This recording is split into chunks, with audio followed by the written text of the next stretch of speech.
12 જૂન 2025 એક કાળમુખો દિવસ અમદાવાદ જ નહીં પણ આખા ગુજરાત માટે ક્યારેય ન ભૂલાનારો જખમ બની ગયો. અમદાવાદમાં થયેલા ભયાનક પ્લેન ક્રેશમાં 260 માસૂમ જિંદગીઓ હોમાઈ ગઈ હતી. આજે આ ગોઝારી દુર્ઘટનાને આખું 1 વર્ષ પૂર્ણ થઈ રહ્યું છે. ત્યારે વિસનગરના ફતેહ દરવાજા વિસ્તારના પટેલ પરિવારે ગુમાવેલા પોતાના મોભીઓની યાદમાં આખું ઘર ડૂસકે ચડ્યું છે.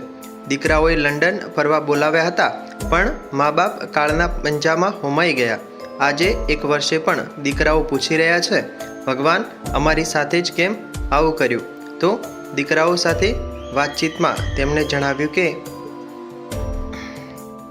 શું કહેશો, પ્લેન ક્રેશ દુર્ઘટનાને 1 વર્ષ થઈ ગયું છે, તો એ બાબતે શું કહેશો? 1 વર્ષ થઈ ગયું. હમણાં તૈયારી કરતા હતા મોકલવાની, અત્યારે ઉત્સાહ તો મૂક્યા બી એમાં ઘરે અમને એમ હતું મેં ત્યાં તૈયાર હતા કે એમને પ્લેન ક્યારે લેન્ડ થાય અમને લઈને આવીએ. અને આજે હવે 1 વર્ષ થઈ ગયું. દિવસ નીકળી ગયા પણ એવું એક દિવસ જાણે છે ને સદીઓ બરાબર ને એવી રીતે લાગે છે. અત્યારે હાલ ઠીક છે, માણસ જતા રહ્યા, ઇન્સિડન્સ હતો, બની ગયું, થવાકારક હતું, થઈ ગયું. એક ખોટ છે અંદર મનમાં ને ઘરમાં ને નાના છોકરાઓના એમની યાદોમાં કે એમને તો રોજ રમવાની આદત હતી બા દાદા જોડે.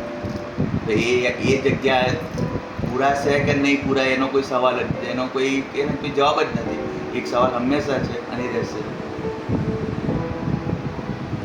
છે. વર્ષ દરમિયાન અમે એ તો જિંદાદિલ હતા. એ તો એમ જ કહેતા હતા કે ભગવાનની જ્યારે ઈચ્છા મને લઈ લે, મેં મારું જીવન જીવી દીધું.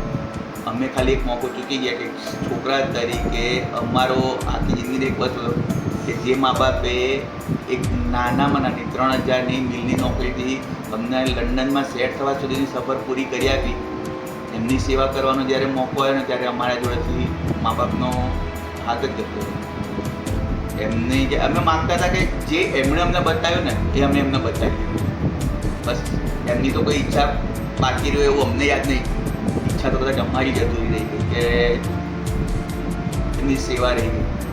હવે અત્યારે હાલ આખી જિંદગીમાં ક્યાંક ના ક્યાંક કોઈ જોઈએ ને યાદ આવે ને ત્યારે એવું થાય કે આ પપ્પા માટે કરવાનું, આ મમ્મી માટે કરવાનું. એવું આપણે જ્યારે રોજ રોજ કરતા હોય ત્યારે એવું થાય કે આ કરો અને એકદમ ખબર પડે કે હવે નથી. હા, એક સવાલ હવે કેટલો દુઃખી કરશે આખી જિંદગી એ તો હવે ખબર અમને બી નહીં. અમે શું કરી શકીએ? અમને એ કહેતા હતા કે તમે કશું ના કરી શકો તો ભગવાનનું નામ દઈ શકો. આ 12 દિવસ છે. અમે 12 તારીખે ઇન્સિડન્સ બન્યો હતો અને અમે 15 તારીખે એમની અંતિમ વિધિ કરી હતી.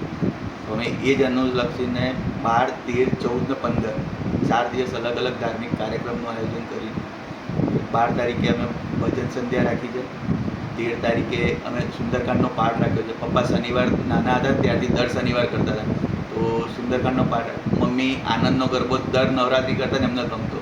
તો 14 તારીખે અમે આનંદના ગરબાનું આયોજન કર્યું છે અને 15 તારીખે અમારા કુળદેવી ઉમિયા માતાની ધૂન રાખી છે કે જેથી સૌથી વધારે લોકો આવે, સૌથી વધારે લોકો એમના નામને માળા કરે, એમના નામ લે.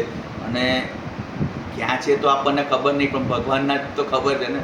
ભગવાન એમને એમના ભાગનું સુખ આપી દે. કદાચ અમારી સેવા ત્યાં પડી જાય પણ એમની યાદ જ રહી જાય એ બાબતે.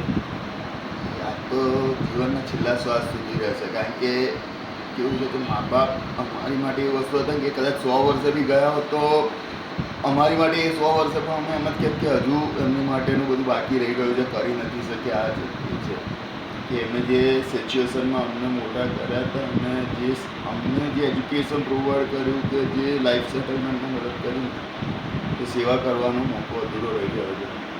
અને એ જ વિચારું છું કે હવે કઈ રીતે એ લોકોની સેવા કરી શકું. હું તો ત્યાં છું, જમા છું. 2-3 મહિના પછી રિટર્ન આવવાનો છું. પછી હું વિચારું છું કે હું કઈ રીતે એમની સેવા ના કરી શક્યો, હું બીજી કઈ રીતે એવા વૃદ્ધોની સેવા કરી શકું કે જે સેવા મારા માતા પિતા સુધી પહોંચે. તો બસ એમનું હું એ કરવાનું વિચારું છું.